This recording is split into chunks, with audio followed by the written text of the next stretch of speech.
வணக்கம். நான் சந்திரஹாசன் பேசுகிறேங்க. இந்த மாதிரி ஹியூஸ்டன் அண்ட் டெக்சாஸில் இருந்து. நான் வந்து ஒரு சாதாரண ஒரு சின்ன கிராமத்தில் துறையூர் பக்கத்தில், அதாவது திருச்சியிலேருந்து ஒரு 50 கிலோமீட்டர் இருக்க துறையூர் பக்கத்துலேருந்து ஒரு நரசிங்கபுரம் ஒரு கிராமம். அந்த கிராமத்தில் இருந்து நான் வந்து இன்னைக்கு அமெரிக்காவில் இருக்கேன். வந்து பார்த்தீங்கன்னா அந்த கிராமத்தில் ஒரு பஸ் கூட வசதி கம்மியான ஒரு ஊர். நான் வந்து 5வது படிச்சுட்டு அப்பா ஒரு விவசாயம், ஒரு 1.5 ஏக்கர் நிலம் வச்சுருந்தாங்க. அது மூலிமா விவசாயம் பண்ணிக்கிட்டு இருந்தோம். ஸோ அது வருமானம் பத்தாது. அப்போ வந்து பார்த்தீங்கன்னா கவர்மெண்ட்டில் வந்து ஃப்ரீ பாஸ் கொடுத்தாங்க. அதனால் பக்கத்தில் இருக்க ஊருக்கு என்னால் படிக்க போக முடிஞ்சு. 89 90 படிக்க போகணும். ஸோ 89 90 படிக்க போனதுக்கப்புறம் அதுக்கப்புறம் வந்து கலைஞர் அவர்கள் வந்து 97 வந்து பார்த்தீங்கன்னா ஸ்டாலின் கேட்குறாங்க, எனக்கு நீங்கள் 8வது ஸ்கூல் பாஸ் கொடுத்துருக்கீங்க, 12வது நீங்கள் பாஸ் கொடுங்கன்னு ஸ்டாலின் சட்டசபையில் கேட்குறாரு. நீங்கள் கொடுங்கன்னு ஸ்டாலின் கேட்டதுனால கலைஞர் அவர்கள் வந்து 12வது ஸ்கூல் பாஸ் கொடுக்குறாரு. அப்போ வந்து பார்த்தீங்கன்னா அந்த பாஸ் கொடுத்ததுனால எங்களால் ஃப்ரீயாக ஸ்கூலுக்கு போக முடிஞ்சு. அப்பாவால் பணம் கட்டி அனுப்ப முடியாது. அன்னைக்கு வந்து ஒரு 10 ரூபாயோ 15 ரூபாயோ அது பணம் கட்டி அனுப்ப முடியாது. அப்போ வந்து பார்த்தீங்கன்னா நான் அந்த பஸ்ஸில் ஃப்ரீயாக கொடுத்தனால அன்றைக்கி 11வது 12வது போய் படித்தோம். நான் மட்டும் இல்லை, என்னுடைய தம்பிகள் 2 பேர், அவங்களுக்கு இந்த பஸ் பாஸ் கொடுத்தனா 3 பேரை படிக்க அனுப்ப முடியாது அப்பாவால். ஒருத்தர்னா கூட இதை மேனேஜ் பண்ணியிருக்கோம். நாங்கள் 3 பேருமே படிக்க அனுப்பணும். அவங்க அனுப்புனாங்க ஸ்கூலுக்கு. பஸ் பாஸ் அந்த காசை மிச்சப்படுத்தி எங்களை காலேஜில் சேர்த்து விட்டாங்க. ஸோ நாங்கள் வந்து பார்த்தீங்கன்னா நான் பிகாம் எம்காம் படித்தேன். தம்பிங்கெல்லாம் கம்ப்யூட்டர் சயின்ஸ் படித்தானுங்க. அப்போ வந்து அங்கேயுமே அப்போ வந்து ஸ்டேட் கவர்மெண்ட் ஃப்ரீ பாஸ் கொடுக்குறாங்க. திரும்ப நாங்கள் வந்து அதை பயன்படுத்தி காலேஜுக்கு போகிறோம்.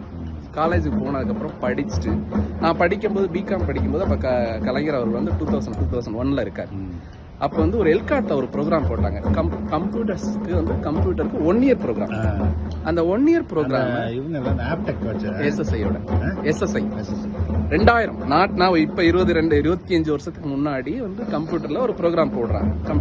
மாதம் 300 ரூபா காசும் கொடுக்குறாங்க. கம்ப்யூட்டர் படிச்சுட்டு நீ போய் ஒரு கிளாஸ் எடுப்பாங்க. அங்கே ஜாவா, ஆரக்கிள், .NET எல்லாமே இன்னைக்கு மார்க்கெட்டில் இருக்க எல்லா ஜாவும் 20 வருஷத்துக்கு முன்னாடியே ட்ரைனிங். அதுக்கு வந்து மாதம் 300 ரூபா காசும் கொடுக்குறாங்க. எல்லாரும் வந்து சொல்லுவாங்க இவங்க வந்து சாதாரண மக்களுக்கு.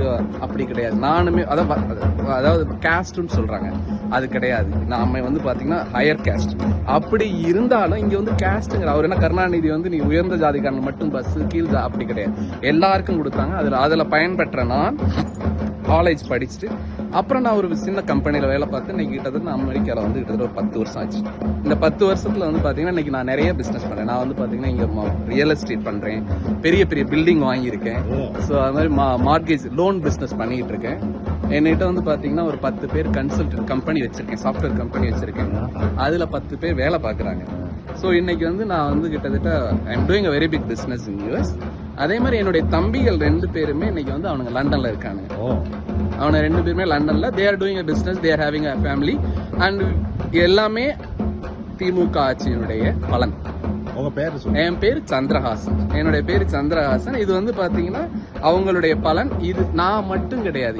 என்ன மாதிரி இன்னைக்கு அமெரிக்காவில் வந்து பாத்தீங்கன்னா இங்க இருக்க ஒரு 10,000 மக்கள் என்னுடைய வயதுல இருக்கவங்க வந்து இருக்காங்கன்னா அதுக்கு அவங்க தான் காரணம். அவங்களுக்கு தெரியுதோ தெரியலையோ அதுதான் உண்மை. வந்து பாத்தீங்கன்னா நிச்சயம் இது வந்து நிறைய பேருக்கு இது தெரிய மாட்டேங்குது. என்ன நினைக்கிறாங்கன்னா எல்லாருமே குறை பேசுன்னு நினைக்கிறாங்க. இன்னைக்கு மற்ற மாநிலங்களோட தமிழ்நாடு ஒப்பிடுவதற்கே வாய்ப்பு கிடையாது. இனிமேல் நம்ம ஒப்பிடுவது வந்து பார்த்தீங்கன்னா ஒரு அமெரிக்கா மாதிரி ஒரு வளர்ந்த நாடுகளோட அதை எப்படி நம்ம வளர்ச்சியை கொண்டு வரது, எப்படி இன்னும் இருக்க குழந்தைங்களுக்கு எப்படி வேலை வாய்ப்புகளை ஏற்படுத்தி கொடுக்கறது, அதை வந்து அமெரிக்காவோட தான் கம்பேர் பண்ண, நம்மளோட நம்ம மற்ற மாநிலங்களை கம்பேர் பண்ணுறது வாய்ப்புகளே இல்லை.